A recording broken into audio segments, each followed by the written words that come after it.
Hi friends, మీకు తెలుసా France ఏటా 9 కోట్ల మంది అంతర్జాతీయ టూరిస్టులను ఆకర్షిస్తుంటే మన ఇండియా మాత్రం 2 కోట్ల మంది విదేశీ పర్యాటకుల్ని మాత్రమే ఆకర్షిస్తోంది.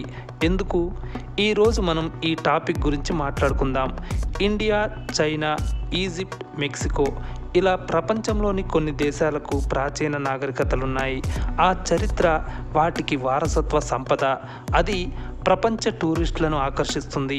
తద్వారా భారీగా విదేశీ మనీ రాబట్టవచ్చు.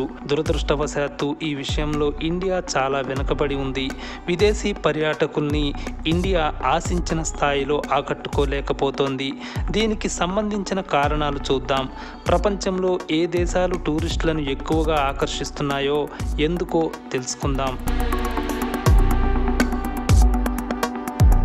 ఇండియా అభివృద్ధి చెందుతూ ఉన్న దేశం. ప్రపంచ టూరిస్టులు ఇండియాకి ఎందుకు రావాలి అనే ప్రశ్న వస్తే 100 ఆన్సర్లు ఉన్నాయి. మన దేశంలో 43 యునెస్కో ప్రపంచ వారసత్వ సంపదలు ఉన్నాయి. ప్రపంచ వింతలు, చారిత్రక కట్టడాలు, కోటలు, ఆలయాలు, వివిధ మతాల ప్రార్థనా స్థలాలు ఎన్నో ఉన్నాయి. అద్భుతమైన హిమాలయాలు, సముద్ర తీరాలు, వాటర్ ఫాల్స్, పార్కులు, మ్యూజియంలు, అభయారణ్యాలు చాలా ఉన్నాయి. రకరకాల సంస్కృతులు, ఆచారాలు, విభిన్న పండుగలు, విభిన్న వాతావరణాలు భారత్ సొంతం. మన దేశంలో కొన్ని వేల రకాల ఆహార పదార్థాలని రుచి చూడవచ్చు. అన్నింటికీ మించి మన దేశంలో కాస్ట్ ఆఫ్ లివింగ్ చాలా తక్కువ. విదేశీ టూరిస్టులు తక్కువ ఖర్చుతో ఎక్కువ టూరిజాన్ని ఎంజాయ్ చేయగలరు. ఇన్ని ఉన్న ప్రపంచ యాత్రికుల్ని ఆకర్షించడంలో భారత్ కొంత వెనుకబడి ఉంది. 2024 లిస్టు ప్రకారం ప్రపంచంలో ఎక్కువ మంది టూరిస్టులను ఆకర్షిస్తున్న దేశాల్లో France, Spain, America, China, Italy, Turkey, Mexico, Thailand, Germany, Britain దేశాలు టాప్ 10లో ఉన్నాయి. ఈ లిస్టులో ఇండియా ర్యాంక్ 22గా ఉంది. టాప్లో ఉన్న ఫ్రాన్స్ 2024లో దాదాపు 9 కోట్ల మంది విదేశీ పర్యాటకుల్ని ఆకర్షించగా, టాప్ 4లో ఉన్న చైనా 6.5 కోట్ల మంది విదేశీ టూరిస్టులను అట్రాక్ట్ చేసింది. ఇండియా మాత్రం 2 కోట్ల కంటే తక్కువ మంది విదేశీ టూరిస్టుల్ని మాత్రమే ఆకర్షించింది. 1980 వరకు చైనా కంటే భారత్ అభివృద్ధిలో ముందు ఉండేది. మరి ఇప్పుడు చైనా దూసుకుపోతుంటే భారత్ ఇంకా ఆ పరుగును అందుకున్నట్లు కనిపించట్లేదు. పర్యాటకుల్ని ఆకర్షించేలా భారత్కి ఉండే ఎన్నో అవకాశాలు చాలా దేశాలకు లేవు. అయినప్పటికీ Turkey, Austria, Greece, Portugal, Poland, Netherlands లాంటి దేశాలు మనకంటే ఎక్కువగా విదేశీ టూరిస్టులను అట్రాక్ట్ చేస్తున్నాయి. ఈ లిస్టులో వియత్నాం కూడా భారత్ కంటే ముందుంది. భారత్ ప్రపంచంలోనే 7వ పెద్ద దేశం. ఇండియాతో పోల్చితే వియత్నాం ఉన్నది 11%. అంత చిన్న దేశం కూడా ఇండియా కంటే ఎక్కువ మంది టూరిస్టులను ఆకర్షించి 21వ స్థానంలో నిలిచింది. ఈ లెక్కలన్నీ చెబుతున్నది ఒకటే: ఇండియా తనకి ఉన్న పొటెన్షియాలిటీని సరిగ్గా ఉపయోగించుకోవట్లేదు. పర్యాటక రంగంలో పెద్ద రెవల్యూషన్ సృష్టించే ఛాన్స్ ఉన్నా అలా చేయలేకపోతోంది. ఇంక్రెడిబుల్ ఇండియా అనే టూరిజం క్యాంపెయిన్ ఇండియాలో నడుస్తోంది. అయితే మనల్ని మనం ఇంక్రెడిబుల్ ఇండియా అని బాగానే చెప్పుకుంటున్నాం, కానీ ఆ నమ్మశక్యం కాని ఇండియాని ప్రపంచానికి చూపించే విషయంలో ఇంకా చేయాల్సింది చాలా ఉంది అనిపిస్తోంది. ఏటికేడు భారత్కి వచ్చే పర్యాటకుల సంఖ్య పెరుగుతోంది, కానీ విదేశాలు మనకంటే ఎక్కువగా పర్యాటకుల్ని తమ వైపు తిప్పుకుంటున్నాయి. విపరీతమైన పోటీ ఉంది. అందువల్ల మనం చేరుకోవాల్సిన గమ్యం ఇంకా చాలా దూరంలోనే ఉంటోంది. ఫ్రాన్స్ ఫ్యాషన్కి పుట్టినిల్లుగా ఫేమస్.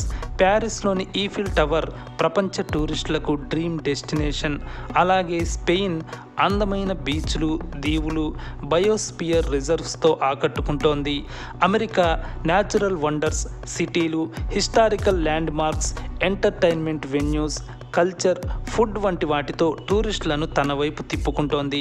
చైనా చారిత్రక కట్టడాలు, సహజ ప్రకృతి అందాలు, vibrant cities, cultural experiences, culinary డిలైట్స్తో పర్యాటకులను ఇట్టే ఆకట్టుకుంటోంది. ఇటలీ చారిత్రక కట్టడాలు, అద్భుతమైన నిర్మాణాలు, విశాల ల్యాండ్స్కేప్స్, అందమైన పట్టణాలు, రుచికరమైన వంటలతో టూరిస్టులను కట్టిపడేస్తోంది.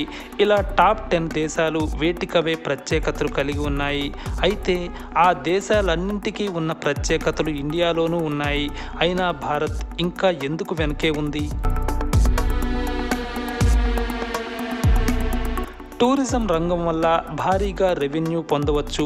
ఉదాహరణకు అమెరికాని తీసుకుంటే ఆ దేశం ఏటా $250 బిలియన్ రెవెన్యూని టూరిజం ద్వారా పొందుతోంది.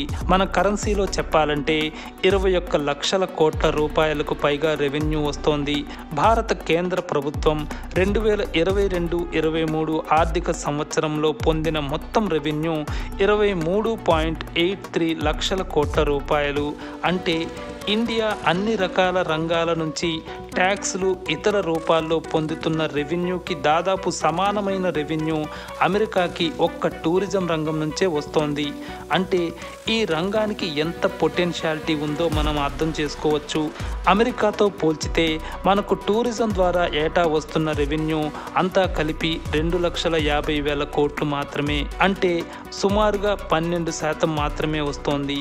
అంటే చాలా తక్కువ. దీన్ని పెంచుకోవడం చాలా అవసరం. ఎందుకో తెలుసుకుందాం.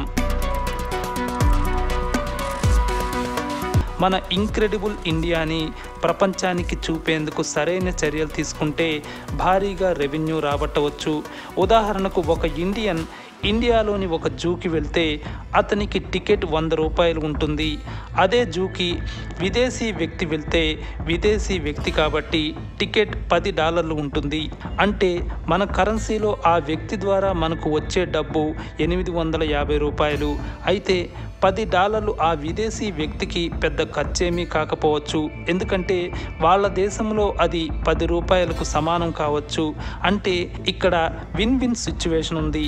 విదేశీయులకు భారం కాదు, మనకు భారీగా రెవెన్యూ సమకూరుతుంది. ఇదే టూరిజం సెక్టార్లో ఉన్న ప్లస్ పాయింట్. దీన్ని ఇండియా సరిగ్గా ఉపయోగించుకోవాల్సిన అవసరం ఉంది. దేశీయ పర్యాటకుల నుంచి రెవెన్యూ రాబట్టడం కంటే విదేశీ టూరిస్టుల నుంచి భారీగా రెవెన్యూ రాబట్టగలిగితే అప్పుడు అదనపు రెవెన్యూ వచ్చినట్లవుతుంది. తద్వారా ఇండియాలో విదేశీ మారక నిల్వలు పెరుగుతాయి. ఇండియా రూపాయి బలపడుతుంది. ఆర్థికంగా ఇది ఇండియాకి చాలా ప్లస్ అవుతుంది.